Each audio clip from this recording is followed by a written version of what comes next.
Il est dans la nature de la mémoire que de retirer une impression agréable ou désagréable. Et ainsi, une personne retient une pensée dans son esprit, qu'elle lui soit bénéfique ou non, sans connaître le résultat qui va en ressortir.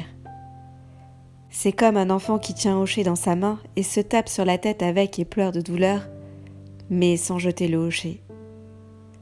Beaucoup retiennent dans leur esprit la pensée d'un mal ou d'une malhonnêteté qu'on leur a fait subir, et en souffrent. Mais sans savoir ce qui les fait souffrir exactement, ni comprendre la raison de leur souffrance. Ils continuent à souffrir, et pourtant, ils gardent en mémoire la source même de leur souffrance. La mémoire devrait être notre serviteur obéissant. Quand elle devient un maître, alors la vie devient difficile. Une personne qui ne peut pas rejeter de sa mémoire ce qu'elle ne souhaite y garder pour son esprit est comme une personne qui possède un coffre-fort mais dont elle a perdu la clé. Elle peut y mettre de l'argent, mais elle ne peut pas en retirer. Toutes les facultés de l'homme deviennent inestimables quand une personne peut les utiliser à son gré. Mais quand les facultés utilisent la personne, elle n'est plus maître d'elle-même. La concentration est enseignée par les mystiques dans le but d'exercer la volonté, pour la rendre capable d'utiliser toutes les facultés. Une personne dotée de volonté peut se souvenir de ce qu'elle souhaite et oublier ce qu'elle veut oublier. Toutes les choses qui nous privent de notre liberté sont indésirables dans la vie. L'esprit doit être libre, libre de toutes les mauvaises impressions de la vie, qui nous retirent de notre paix et de notre repos. Par la concentration, nous sommes capables de retenir une certaine pensée dans notre esprit et de chasser les autres. Quand quelqu'un est capable de chasser toutes les pensées qu'il ne désire pas avoir, il devient facile de jeter toutes les impressions des années. Les mauvaises impressions, aussi vieilles et intimes qu'elles soient, ne sont que des ordures accumulées, qui devraient être sorties pour nettoyer la maison. Le cœur humain est le siège de son âme, et le confort et la paix de son âme dépendent de cette maison.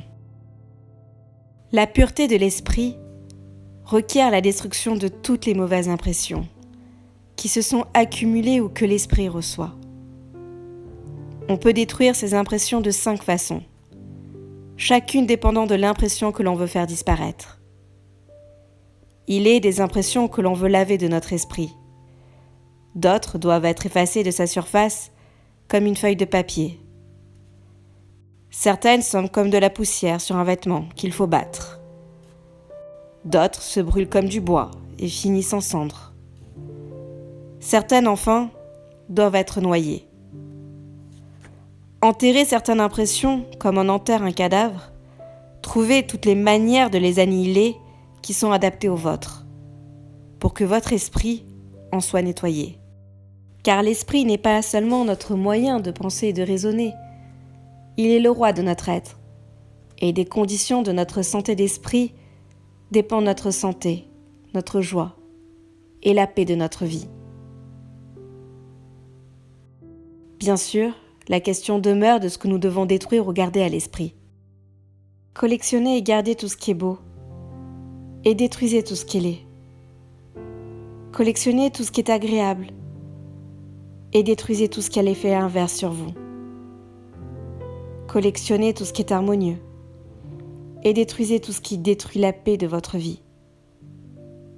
Comme de la poussière qui envahit le mécanisme d'une montre et l'empêche de fonctionner, les impressions dénuées de beauté et d'harmonie perturberont votre paix intérieure et vous empêcheront de progresser. Or, l'esprit ne peut agir proprement quand il est handicapé par des impressions paralysantes. La vie est un progrès, et interrompre le progrès, c'est mourir. L'échec n'importe pas dans la vie. À une personne progressive, même 1 millier d'échecs n'ont aucune importance. Cette personne a le succès devant elle, qui est sien, même après 1000 échecs. Ce qui est le plus pathétique dans la vie, c'est l'arrêt, quand la vie n'avance plus. Une personne sensée préférera la mort à une telle vie. Elle est une paralysie de l'âme, de l'esprit, et est toujours causée par le fait de retenir de mauvaises impressions dans son esprit. Aucune âme n'est privée de bonheur en réalité. L'être même de l'âme est le bonheur. L'homme s'offre le malheur en retenant dans ses mains les nuages des mauvaises impressions, qui projettent une ombre noire sur son âme. Une fois qu'une personne est capable de nettoyer les impressions indésirables de son esprit de la façon qu'elle veut, une puissance nouvelle commence à émerger de son cœur.